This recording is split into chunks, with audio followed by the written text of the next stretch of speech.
que vous avez entendu ce qui se passe à l'est du Congo?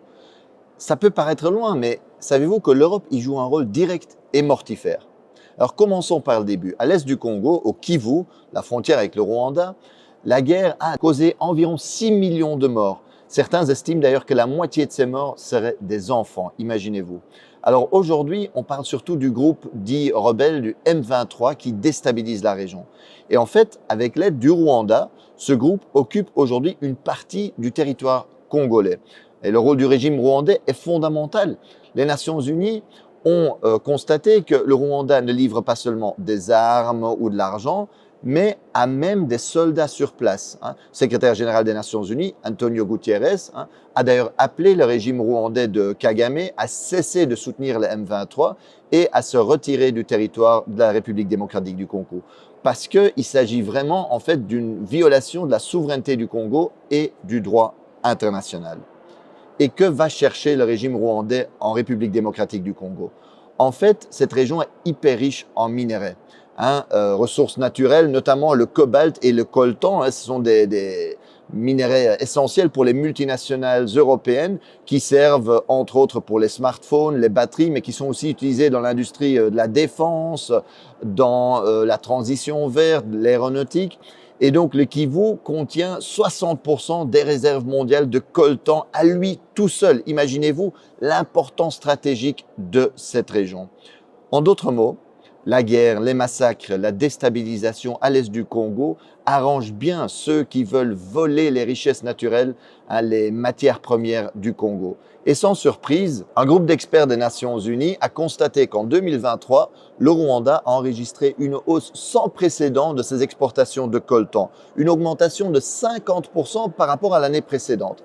Et chaque mois, par exemple, le M23 fait passer en contrebande 150 tonnes de coltan de la localité congolaise de Rubaya, occupée par eux, vers le Rwanda. C'est un pillage sans équivalent. C'est vraiment incroyable. Et certains qui regardent la carte me demandent, mais Marc, comment est-ce possible qu'un pays relativement petit comme le Rwanda est capable de déstabiliser de manière si durable le Congo, qui est beaucoup plus grand? Le Congo, c'est presque 2/3 de l'Europe, c'est 4 fois la France, 80 fois le territoire de la Belgique. Ben c'est qu'évidemment, ce n'est pas que le Rwanda, ce n'est pas qu'une question entre Congo et Rwanda, c'est que le Rwanda reçoit le soutien de l'Occident, des États-Unis, mais aussi de l'Europe.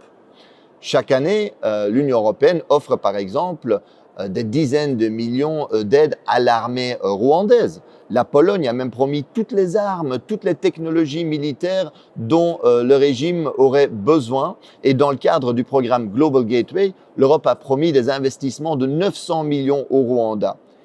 Et cerise sur le gâteau, en février 2024, l'Union européenne a signé un protocole d'accord privilégié sur les matières premières avec le Rwanda. Et cela tandis que nous savons que le Rwanda va voler des matières premières au Congo. La Commission européenne, en fait, a été signé cet accord et a encouragé le Rwanda à piller, à intensifier le pillage des richesses congolaises. Regardez bien la chronologie.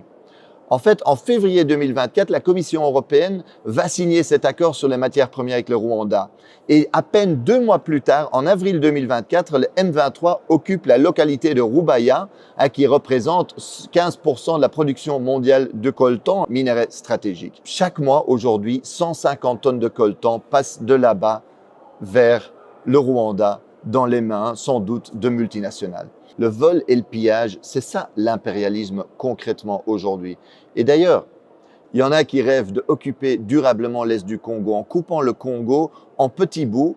C'est ce qu'on appelle communément la balkanisation, pour mieux voler les richesses et les ressources du Congo au profit des multinationales occidentales.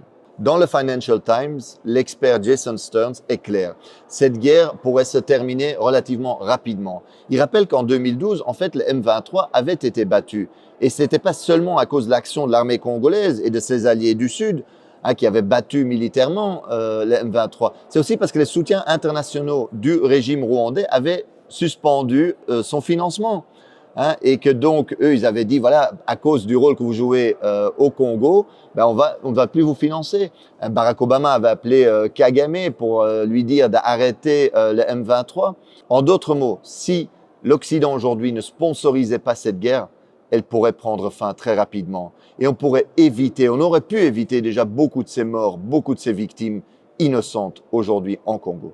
L'impérialisme aujourd'hui, le vrai visage de la politique étrangère et commerciale européenne en Afrique, c'est ça. Et quand la Russie envahit l'Ukraine, l'Union européenne parle du droit international, à juste titre. Mais quand son allié rwandais viole la souveraineté congolaise, commet des massacres, elle soutient. Comme quand Israël occupe la Palestine, le Liban, la Syrie, l'Union européenne se range du côté de l'agresseur. Alors aujourd'hui, faisons pression sur les dirigeants européens parce que ce n'est pas acceptable que l'Europe joue ce rôle-là.